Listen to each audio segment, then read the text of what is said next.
Mayor dummy అంటున్న Telugu Desam party నాయకులు అసలు మీ ముఖ్యమంత్రి ఒక డమ్మీ అని తెలుసుకోలేకపోతున్నారని వైసీపీ నాయకుడు సతీష్ తీవ్ర స్థాయిలో ఆగ్రహం వ్యక్తం చేశారు. అనంతపురం జిల్లా వైఎస్ఆర్ కాంగ్రెస్ పార్టీ కార్యాలయంలో ఆయన మీడియాతో మాట్లాడుతూ తెలుగుదేశం పార్టీ మహిళా నేతలు చేసిన వ్యాఖ్యల మీద తీవ్రంగా స్పందించారు. మీ 5 ఏళ్ల హయాంలో మీరేం అభివృద్ధి చేశారో ఒక్కసారి చెప్పాలని ఆయన ప్రశ్నించారు. ఒక బ్రిడ్జ్ నిర్మాణం చేపడితే దాని ప్రారంభోత్సవానికి మీ నాయకులు గొడవలు పడ్డారని, అది మీ చరిత్ర అంటూ విమర్శలు చేశారు. ప్రధానమంత్రి మోడీ ఏం చెప్తే అది చేయడానికి ముఖ్యమంత్రి చంద్రబాబు ఉన్నారని, అందుకే మత విద్వేషాలు రెచ్చగొడుతున్నారన్నారు. తిరుమలలో లడ్డూ కలుషితం కాకుండానే కలుషితమైందంటూ ప్రచారం చేస్తున్నారన్నారు. ఆ రోజు ప్రశ్నిస్తానన్న పవన్ కళ్యాణ్ ఈ రోజు మహిళా కళాశాల బాత్రూంలో కెమెరాలు పెడితే ఏం మాట్లాడటం లేదన్నారు. ముచ్చుమర్రిలో 4 ఏళ్ల బాలికపై అత్యాచారం చేస్తే ఇప్పటి వరకు దాని గురించి పవన్ కళ్యాణ్ స్పందించడం లేదన్నారు. అని మాట్లాడకూడదు అనుకున్నాం, కానీ కొంతమంది ఆడవాళ్ళు మహిళలు గౌరవిస్తాం మేము. కానీ ఎందుకు అంత ఇదిగా ఒక మేయర్ డమ్మీ అనేది, డమ్మీ ఎమ్మెల్యే అనేది, ఆ చేతగాని వాడు అనేది? అంటే ఇంతకుముందు 2014లో మీరు అధికారంలోకి వచ్చినారు తెలుగుదేశం పార్టీ, 2019 వరకు మీ అధికారంలో ఉన్నారు. ఆ అధికారంలో ఉన్నప్పుడు మీరు టీడీపీ కార్పొరేటర్లుగా ఉన్నారు కదా. అప్పుడు మేయర్గా ఒక లేడీ ఉన్నది, అప్పుడు ఎమ్మెల్యే ప్రభాకర్ చౌదరి ఉన్నాడు, ఎంపీగా దివాకర్ రెడ్డి ఉన్నారు.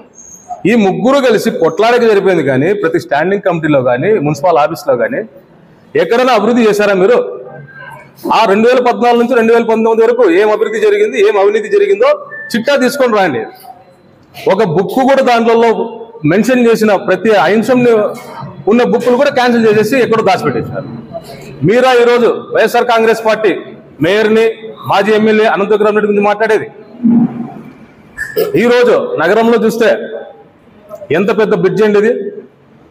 ఒక వెహికల్ మన ప్రభుత్వ హాస్పిటల్ దగ్గర ఒక బ్రిడ్జి కట్టినారు దివాకర్ రెడ్డి గారు. వీళ్ళంతా ఓపెనింగ్కి కొట్లాడుకున్నారా? వీళ్ళ మాట్లాడేది? ఈ కార్పొరేటర్లో మాజీ కార్పొరేటర్లు ఎవరైతే ఉన్నారో వాళ్ళు మాట్లాడేటప్పుడు కూడా వాళ్ళు ఏమైతే అభివృద్ధి చేశారో వాళ్ళు కూడా గ్రహించుకోవాలి.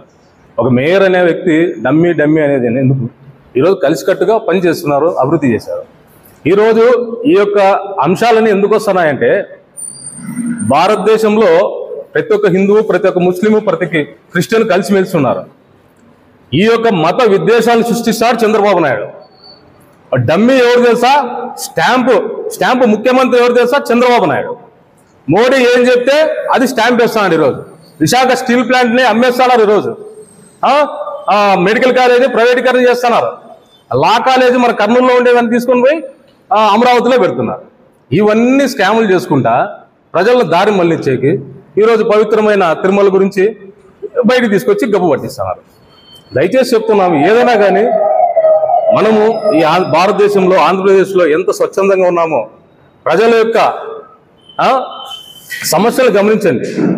ఒక కాలేజీలో ఆ హిడెన్ కెమెరాస్ పెట్టి అంత అద్మానంగా ఆడపిల్లలు చెప్తా అంటే కూడా వాళ్ళ మీదన ఇంత నిందల ఆరోపణలు చేసి ఆ కేసునే పక్కదో పట్టించేసినారు. ముచ్చిమూరులో ఒక చిన్న పాప, 4 ఏళ్ల పాపను రేప్ చేసి ఎక్కడ పోయిందో శవం తెలియదు. ఇదే పవన్ కళ్యాణ్ ఆ రోజు మేము అధికారంలో వచ్చి 24 గంటల్లో ఆ కేసును బయటికి తీస్తామన్నారు. ఈ రోజు వరకు ఊసేలేదే. ఎక్కడేదండి అన్యాయము? ఇది చేస్తే చేయండి, అధికారం వచ్చింది, కాపాడుకోవాలా, ప్రజలకు అభివృద్ధి చేయాలా. ఇది నింద ఆరోపణలు చేసి డమ్మీ, స్టాంపు ఇవన్నీ ఏంది? చదువుకున్న వాళ్ళు ఎవరైనా కానీ ప్రజలు అధికారం ఇచ్చినారు కాబట్టి స్వచ్ఛందంగా ప్రజలకు సేవ చేయాలని కోరుతున్నాం.